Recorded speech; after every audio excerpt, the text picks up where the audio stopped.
सब पर नजर, सबकी खबर। कि करहेल विकास के राह पे न चले।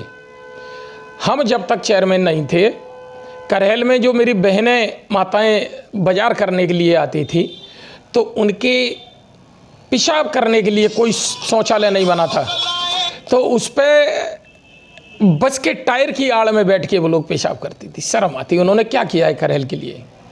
तो इसलिए मैं बहुत जनता के भरोसे के साथ आपको ये बताना चाह रहा हूँ कि श्रीमान अखिलेश यादव जी बहुत अच्छे वोटों से हार के जाएंगे और निश्चित करहेल की महान जनता उनका काला मुंह करके विदा करेगी।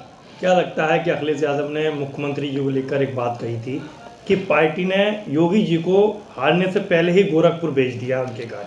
अपने लिए क्या कहेंगे? हारने से पहले ही सैफई घर में ही घुस गए आके। भाई योगी जी तो गोरखपुर से ही सांसद थे।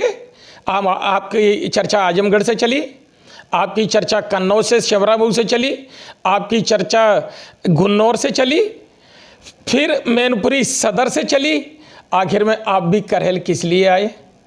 आप करहेल से ही क्यों लड़ रहे हो? इसलिए कि आप बिल्कुल घर में ही तुरंत घुस जाए। दूसरे के गरिबान में झांकने से पहले अपने गरिबान में झांकें। क्या लगता है अखिलेश यादव के सामने भारतीय जनता पार्टी ने आपको प्रत्याशी दिया है, कितने वोटों से आप विजयी होंगे उनके आगे? बहुत विश्वास के साथ मैं कह रहा हूं कि करहेल की महान जनता मुझे प्रचंड बहुमत से जिताएगी और निश्चित 10 मार्च को हम जीतेंगे और योगी जी पुनः दोबारा मुख्यमंत्री उत्तर प्रदेश के बनेंगे।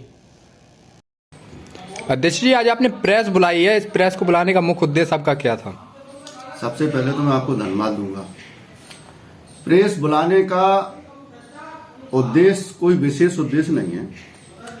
मैंने एक सोशल मीडिया पे एक बयान देखा है माननीय चेयरमैन संजीव यादव करहेल का, जो इस समय शायद वहां से विधानसभा प्रत्याशी है भारतीय जनता पार्टी। मैं केवल चेयरमैन साहब से इतना जरूर कहूंगा कि जब भी आप मुंह ऊपर करके आसमान की तरफ अगर थूकोगे तो थूक आपके वापस मुंह पे गिरेगा। आप एक चेयरमैन है, विधानसभा प्रत्याशी बनाया है आपको आपकी पार्टी ने। इसका मतलब ये नहीं है कि आप एक राष्ट्रीय नेतृत्व के लिए, राष्ट्रीय नेता के लिए अशब्दों का, अमर्यादित भाषा का प्रयोग करेंगे।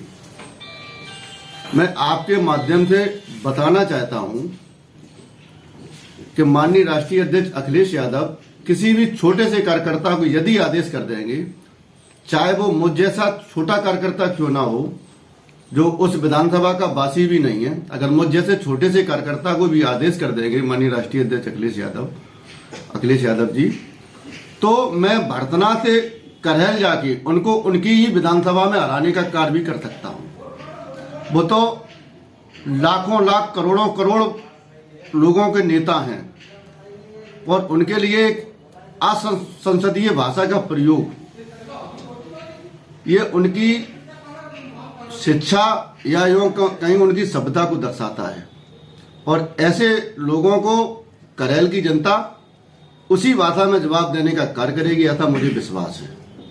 दूसरी बात, मैं माननीय चुनाव आयोग से भी एक निवेदन करूंगा कि लोकतंत्र में भाषा संसदीय होनी चाहिए, मर्यादित होनी चाहिए।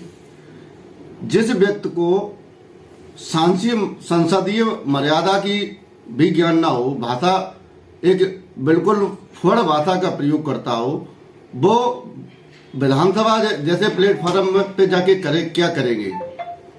दूसरी बात, मैं मैनपुरी के एसएसपी महोदय से भी निवेदन करूंगा कि आदर्श आचार संहिता चल रही है और उस वीडियो का संज्ञान लें एसएसपी मैनपुरी, क्योंकि उस वीडियो में आदर्श आचार संहिता लागू होने के बाद भी चेयरमैन साहब के सीट के पीछे राइफल दिख रही है। मैं पूछना चाहता हूं वहां के एसडीएम साहब से, जो निर्वाचन का कार्य देखते हैं, कि क्या सारी आदर्श आचार संहिता सत्ता पक्ष पे लागू नहीं होती, केवल विपक्ष पे लागू होती है?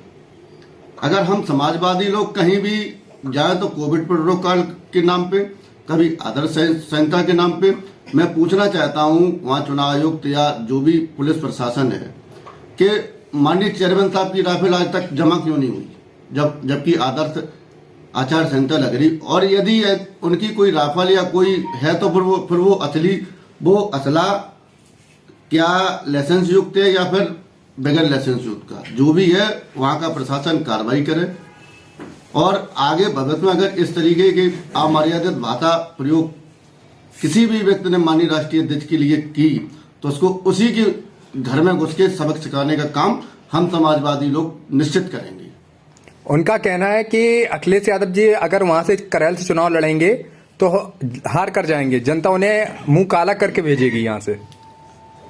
देखिए ऐसा नहीं है, मैं वही तो बात कह रहा हूं कि चुनाव तो आते जाते रहते हैं, चुनाव हो या कोई, हमेशा भाषा बहुत ही मर्यादित और सांसदीय होनी चाहिए। चेयरमैन साहब उनकी आत्मा जानती होगी और वहां की जनता जानती होगी, इससे पहले कहां थी। आज जिस कुर्सी पे बैठे हैं, जो बोलने लायक बनाया वो माननीय नेताजी ने बनाया है, ये सब जानते हैं। यदि नेताजी ने संघर्ष नहीं किया होता तो आज वो बोलने लायक भी ना होते। उनका कहना है कि उनके कार्यकाल के समय में कोई भी काम नहीं हुआ है। अब चूंकि उनका शायद जहां तक मुझे जानकारी है वो दूसरी बार चेयरमैन हैं, इस बार शायद उनकी पत्नी है। हो सकता है कि वो, ये तो संभव ही नहीं है चूंकि सैपई के पास का, करैल के पास सैपई गांव है और नेताजी ने हमेशा अपने क्षेत्र का और सभी क्षेत्रों को बहुत विकास कार्य किया है। अब वो कहने के लिए तो कुछ भी कह दें, वो बता, उनके वीडियो में बता रहे हैं जो हमारी मातृशक्ति या आदि आबादी, उनके टॉयलेट के लिए कौन सी भाषा प्रयोग कर रही है, ये एक अच्छे जनप्रतिनिधि की निशानी नहीं हो सकती। क्या लगता है आपको इस बार क्या होगा वहां पर? वहां पे क्या होगा, वहां नहीं पूरे ही प्रदेश में खेला हुई, पूरे प्रदेश में होगा।